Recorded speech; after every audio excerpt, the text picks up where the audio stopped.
Hello there, I am Thagoso Dalvedon, also known as the Literature Critic, and this is the Magic Treehouse number 1, Dinosaurs Before Dark.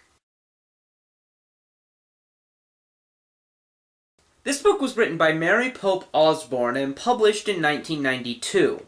It would be the first part of a series which would actually go on to last quite a while. The series is award-winning, and quite rightly so, at least going by this novel. Its website is actually still active, by the way, though I never made an account, so I don't actually know all the things you can do there. It does seem to have information on the books, though. One day, Jack, age 8, and Annie, age 7, are walking along when they stumble upon the Magic Treehouse. After making a wish to see a pterosaur they see in a book for real, they're transported back to the time of the dinosaurs. Specifically, this seems to be the Cretaceous period. The plot here is absolutely brilliant, at least for a children's book. It only seems good at first, insofar as it makes you want to keep reading, but at the end, it gets brilliant. Basically, the book ends without telling us where the treehouse came from, but hints that it will tell us later.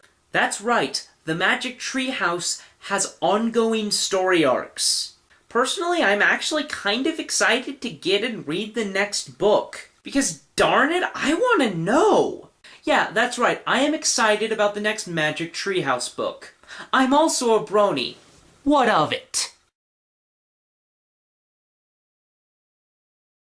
Alright, so there are 3 characters to talk about here, the 2 children and the pterosaur. Jack, the older brother, is a bookish type. He's allegedly smart, and I say allegedly because this book knows basically nothing about science, and therefore he doesn't actually know much of anything about it either, but he's still a bookworm, I guess. In addition, he does show a desire to collect data on the dinosaurs and their nature once they start encountering some, so at least he's smart enough to think of that.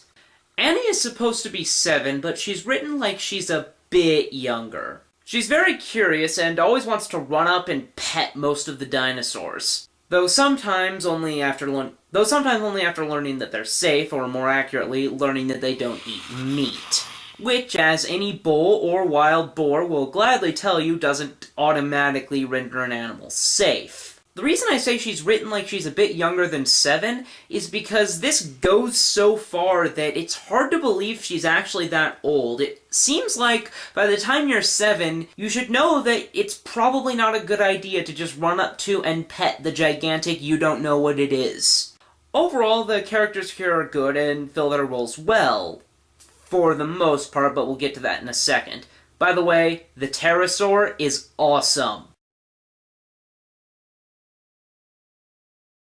Alright, so it's been a few seconds, so I need to elaborate on the fact that this book knows very little about science. For one thing, there is grass in the Cretaceous period. Grass, for those of you who don't know, didn't actually evolve until later. Though I didn't bother to look up if that was actually known as the time of this book's writing, so it could be that it wasn't. But though this book is good, its most what-the-fuck moment is akin to the sort of thing you might expect to be one of the dumber things in an especially bad young Earth creationist seminar. I'm serious, someone like Ken Ham is actually above things like this. It's when they come upon a herd of duck-billed dinosaurs, and the older brother, for reasons that utterly escape me, instructs his little sister to bow her head along with him and pretend to chew on the basis that this is the correct procedure when confronted with an aggressive dog.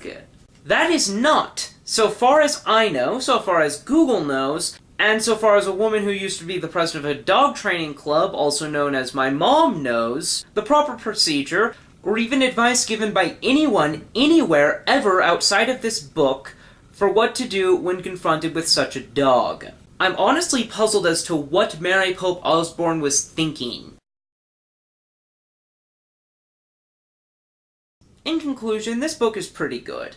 The bad science does hurt it, but not enough that it's not worth checking out if you're into that sort of thing. Or maybe getting for your children, so long as you explain to them what in it is right and what in it is wrong.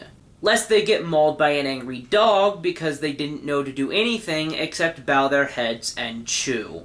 Alright, so with that done, it's time to go save the world. Ew. After changing my shirt, that is. Yes. Nations are surrendering to me one by one. Soon, I shall be able to conquer the rest with the military power I have amassed. Stop right there, McGee! What? You again? Look, we've already been through this, so just run along and prepare for my master's rule. Not so fast. Wait, you have one of those? Yep, and unless you give me that antimatter bomb, without detonating it first, of course, I'll shoot. But...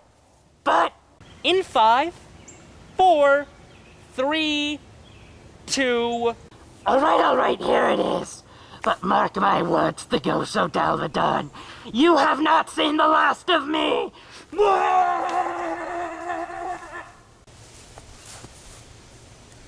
And with that, the world is saved. It's much easier than one might expect.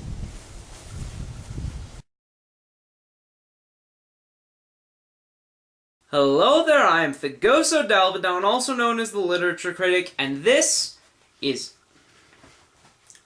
Its website is also still active, though I never made an account there, so I don't know everything you can... Its website is still active, by the way, though I don't know... Its website is actually still active, by the way, though I... Or indeed, advice ever given by anyone anywhere outside of this book for what to do when confronted with such a dog.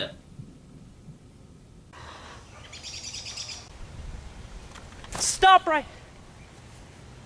The website is actually still active by the... The series' website is actually still active, by the way, though I never made an account, so there's... Its website is actually still active, by the way, though I never...